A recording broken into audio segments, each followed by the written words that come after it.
です。向こうの方向にね、そのまま。はい、ここはですね、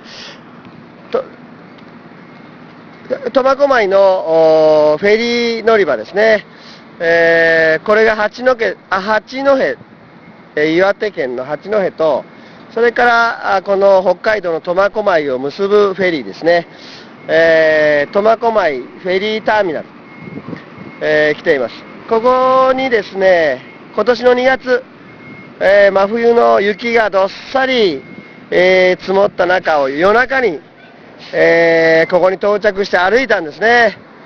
そして、バスがないからずっと歩いてね、苫小牧の街中まで行ったことを覚えてますけど、ここに、今日は来ました。ここでですね、今、この苫小牧は、鳩山幸夫さんの地元でもありますし、そのあたりのことを踏まえた上で、演説をしたいと思います。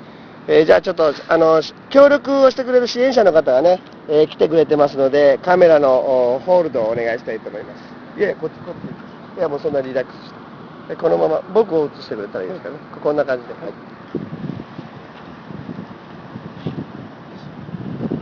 はい。こんにちは。作業中の皆さん、お邪魔をいたします。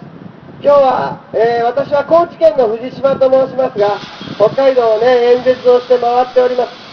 今、政局はなかなか激しい状況を迎えております。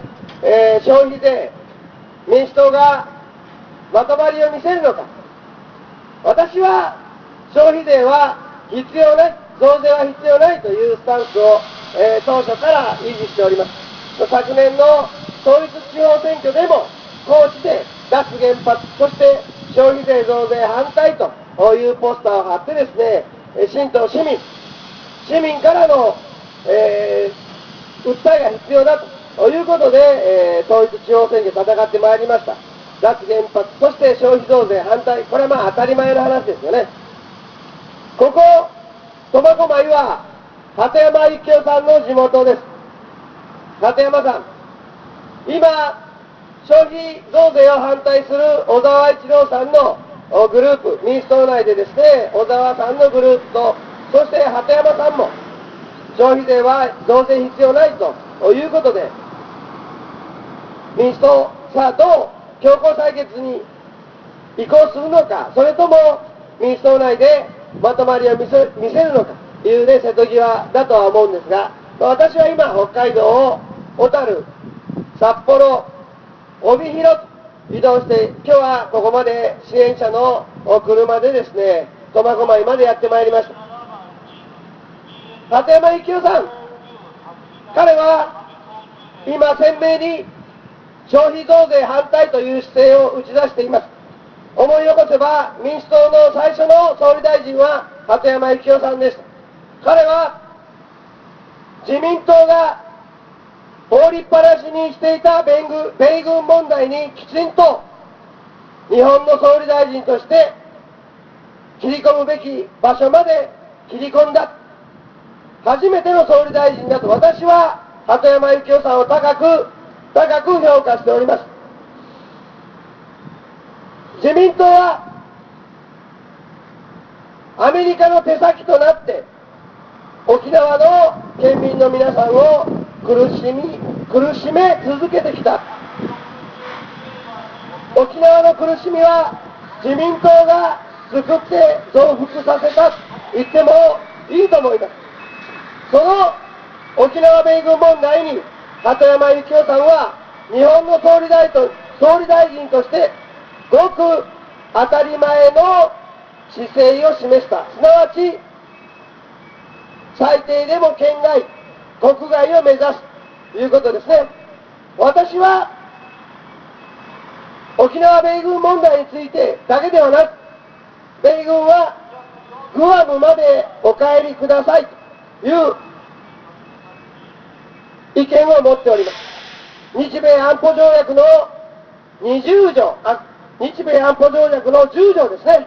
ごめんなさい。日米安保条約の10条の解除通告権、この権利を行使すればいいんだと思っております。鳩山さんはそこまで踏み込んだ発言はなかったですけれども、はっきりと国外を目指す、米軍の国外退去を目指す、最低でも県外、いいじゃありませんかね。私は本当に、鳩山幸夫さんはそこまで言ってくれた、嬉しかった。そして、そのスタンスを日本の国は維持すべきだと思っております。今日はね、この鳩山さんの選挙区の、鳩山幸夫さんの選挙区の苫小牧まで来て、これから駅前でも挨拶をいたしますが、インターネットをご覧の皆さん、そしてこの不当でお仕事をなさっている方々に伝えたい。日本はですね、日米安保条約10条の解除通告権というのを持っております。思い起こせば、今日も支援者の方々来てくれてますけども、あの学生運動は、安保運動はですね、サンフランシスコ講和条約から10年が経って、この日米安保条約の10条の解除権が効力を持った。なぜそれを行使しないのかという戦いだったんだと思います。私はまだ赤ちゃんで、その戦いの本質を知りませんけれども、勉強した。日本はですね、米国云々言う前に、この日米安保条約について、日米安保条約の10条の解除をする権利を行使すればいいのではないか。今、私ははっきりと思っています。日本国憲法を改正する、いろいろ議論はありますが、9条の改憲論とかいろいろありますが、私は全くそれが必要ないという以前の問題で、日米安保条約の10条のこの解除をする権利を行使すればいい。先ほどから何度も繰り返しておりますけれども、日米安保条約、すなわち日本の代表、アメリカの代表、すなわちアメリカの大統領と日本の総理大臣は、その立場にある者が、この日米安保条約は解除しますと一方的に通告をすれば、相手方の国は何の文句も言えない。この日米安保条約は1年経てばもう破棄されるということを書き切ってあるのが日米安保条約の10条です。これをマスコミは伝えない。今日本の社会でこの日米安保条約の10条をどうすればいいか、我々国民にある権利として行使すればいいのではないか、これをね、議論することがない。これが非常に寂しい。マスコミはここを隠してるんです、インターネットの皆さん。いいですか？我々日本国民は、その権利として、日米安保条約の解除通告権を持っている。これをですね、我々の代表の総理大臣に言ってもらえばいいんです。国会の議決も実は必要ない。我々国民から熱い熱いメッセージを送って、この国の総理大臣を動かして、米軍は国外に去ってくださいということができるんです。我々国民にはその力があると思います。ぜひここに着目してください。一言、この鳩山幸夫さんの地元に来て最初にね、言いたかったことをお話しいたしました。これから苫小牧の駅前でもまた演説をしたいと思いますが、今日はせっかくね、いい天気で、雲が出てきましたけど、青空がまだ残っております。ちょっとあっちの方、空を映してもらえますか。青空の方をね、こう、ずっとで、初夏の北海道の青空の中で、この苫小牧のフェリーのね、海の埠頭で、このようにね、お伝えすることができました。非常にね、日本にとって大事なことが隠されている。マスコミは、一番大事なことを隠すんです、国民の皆さん。米軍退去とか言わなくてもいい。日米安保条約は破棄すべきだ。そんなことは言わなくていい。日米安保条約の10条の解除通告権、その権利を持ってるんだから行使すればいいじゃないか。当たり前の話ですよね。こうすれば。我々日本人は日本国憲法だけで、まっさらなこの日本国憲法だけで歩んだことは1秒たりともないんです。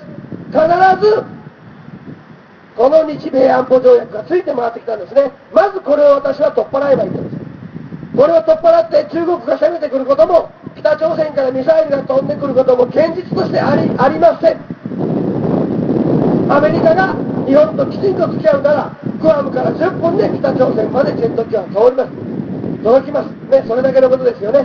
今の沖縄に米軍の飛行機が、軍隊がいなければならない必要性は実はないんです。政治家たちが中国の台頭がどうのこうの言ってますが、全く関係ない。あれは中国は潜水艦が沖縄とその東南アジアにつながる海域を通るかどうか、そこでせめぎ合っている。米軍の沖縄駐留は関係ないということですね。詳しくはまたお話をいたします。どうもありがとうございました。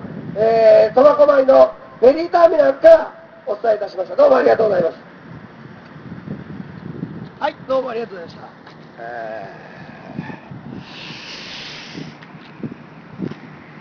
このフェリーに乗ってね、2月に、旅をしてきたわけなんですけど、今日はね、初夏の青空の気持ちのいい風の中でお伝えすることができました。本当にね、ありがとうございます。これから、苫小牧の駅前に行ってですね、またお話をしたいと思います。皆さん、大事なお話をしましたので、この日米安保条約の10条の解除通告権、我々日本人が持っている権利を行使すればいいのではないか。これをマスコミが隠しているということですよね。ぜひ、この重要なことを議論していきたいということですね。はい、ありがとうございます。どうもありがとうございます。